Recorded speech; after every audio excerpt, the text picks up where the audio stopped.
السلام علیکم ورحمۃ اللہ وبرکاتہ ان الحمد للہ نحمده ونستعینه ونستغفره اعوذ باللہ السمیع العلیم من الشیطان الرجیم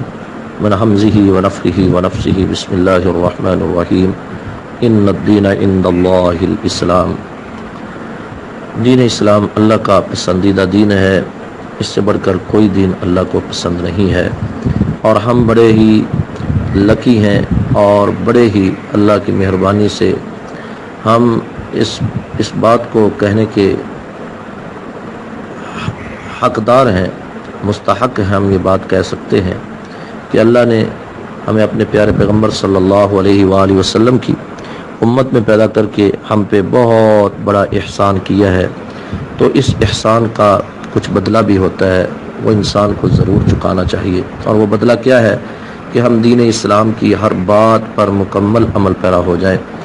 میرے بھائی نے کسی نے سوال کیا ہے کہ شرمگاہ کے بال کہاں سے کتنے حصے تک صاف کرنے کا حکم ہے۔ پہلے تو اس بارے میں حدیث سماعت فرما لیں۔ عن عائشہ رضی اللہ تعالی عنہا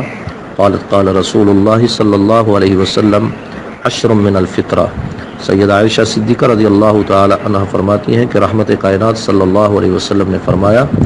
عشر من الفطرہ، 10 چیزیں فطرت سے ہیں۔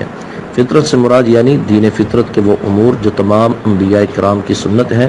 اور تمام انبیاء کی شریعتوں میں ان پر عمل ہوتا رہا ہے۔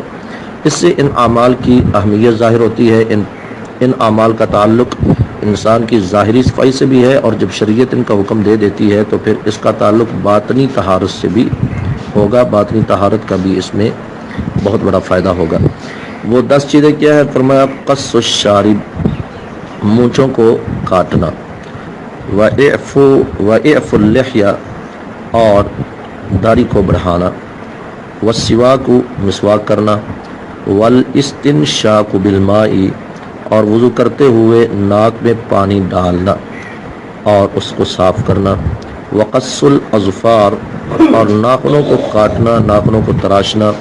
وَغَسْلُ الْبَرَاجِمِ، اور انگلیوں کے جوڑ دھونا، انگلیوں کو دھوتے وقت، ہاتھوں کو دھوتے وقت انگلیوں کے پور کو، جوڑ کو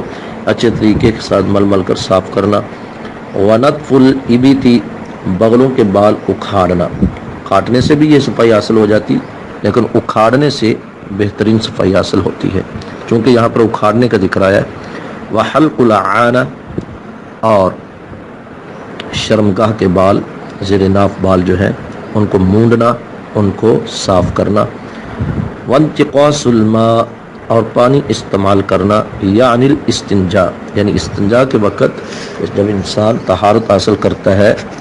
خانہ وغیرہ کے بعد، پیشاب کے بعد، تو وہاں پانی کا استعمال کرنا، کیونکہ پہلے پانی کا استعمال نہیں ہوتا تھا۔ تو یہ 10 چیزیں امور فطرت ہیں۔ ان میں سے ہمارے سوال کے مطابق جو چیز ہے وہ یہ کہ انسان اپنی شرمگاہ کے بالوں کو صاف کرے، اور اس صفائی کا شریعت نے واضح حکم دیا ہے۔ اور دوسری بات یہ مد نظر رہے کہ شریعت میں ایسے تمام امور کے بارے میں ایک جنرل بات کی جاتی ہے، اور یہ معاملہ بالکل جنرل سا ہے، واضح ہے، اس میں کوئی وضاحت کی ضرورت تو نہیں تھی، لیکن چونکہ ہمارے ہاں ماحول ایسا ہے کہ بعض دفعہ ہمیں بات کی سمجھ نہیں آتی اور ہم اس چکر میں پڑ جاتے ہیں کہ پتہ نہیں صفائی کہاں سے کہاں تک۔ تو واضح رہے کہ انسان مرد ہو یا عورت ہو، اس کی شرمگاہ کے اوپر جو بال اگتے ہیں فطری طور پر، تو وہ میرے بھائی صرف اور صرف اس حصے پر اگتے ہیں کہ جو شرمگاہ کے ارد گرد، اور اگر مرد ہے تو اس کے خصیتین جو ہیں، نیچے والے جو 2 گولیاں جن کو کہا جاتا ہے خصیتین جو ہیں، ان پر اگتے ہیں۔ اور ان کے علاوہ اگر کسی کے بال زیادہ ہوں تو وہ پیچھے والی جو دوبر کا حصہ ہوتا ہے، کھانے والا حصہ نیچے کو جا رہا ہے حصہ، ان 2 گولیوں سے وہاں بھی اگاتے ہیں۔ لیکن عموماً دیکھا گیا کہ لوگ اس کی صفائی پہلے سے زیادہ کرتے ہیں، یعنی جب اگ رہے ہوتے ہیں بال تو تب لوگ لمبے یعنی کہ نیچے دائیں بائیں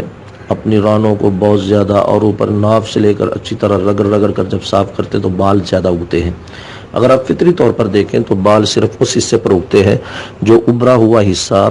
انسان کے ذکر کے اوپر، انسان کا جو عضو خاص ہے اس کے اوپر جو ابھرا ہوا حصہ ہوتا ہے وہاں کچھ بال ہوتے ہیں، یا خصیتین جو ہیں وہاں بال ہوتے ہیں. تو بہرکیف آپ یہ اندازہ کر سکتے ہیں کہ آپ کا جو ذکر ہے اور جو خصیتین ہیں اس کے ارد گرد رانوں پر اور اوپر کا جو ابھرا ہوا حصہ، جہاں سے یہ ابھری ہوئی جگہ شروع ہو جاتی ہے وہ ناف کے کچھ نیچے سے حصہ بنتا ہے، وہاں سے لے کر آپ نیچے تک اور ارد گرد جہاں جہاں تک آپ کے عضو خاص کی لمبائی یعنی عام حالت میں ہے، جہاں تک خصیتین لٹکے ہوئے ہیں وہاں تک آپ اپنے بالوں کو صاف کر لیں. اور اگر عورت ہے تو اس کا تو ایک مخصوص سا حصہ وہی ہوتا ہے صفائی کا، اس کے علاوہ اس کے بال نہیں ہوتے. تو اگر کوئی آدمی یہ دیکھتا ہے کہ میرے بال بہت زیادہ بڑھ گئے ہیں اور پخانے والی جگہ پر اتنے زیادہ اگائے ہیں، اتنے زیادہ بڑھ گئے ہیں کہ ان کی صفائی نہ کروں تو میرا تو پخانہ ٹٹی وغیرہ جو ہے وہاں لگا رہے گا اور گندگی رہے گی، تو پانی کس لیے استعمال کیا جاتا ہے بھائی؟ اور اگر پانی سے اس کی تسلی نہیں ہو رہی تو وہاں اس طرح لگاؤ، وہاں بھی صاف کر لو. اور صفائی کے لیے آپ پاؤڈر بھی استعمال کر سکتے ہیں، کریم بھی استعمال کر سکتے ہیں، لیکن بہترین طریقہ جو حدیث میں آیا ہے وہ استحداد کے الفاظ. استحداد کا مطلب ہوتا ہے کہ لوہے والی چیز ضرور استعمال کریں، اس سے صفائی اچھی خاصی ہوتی ہے اور اس سے کئی طبی فوائد بھی ہیں. واللہ اعلم بالصواب.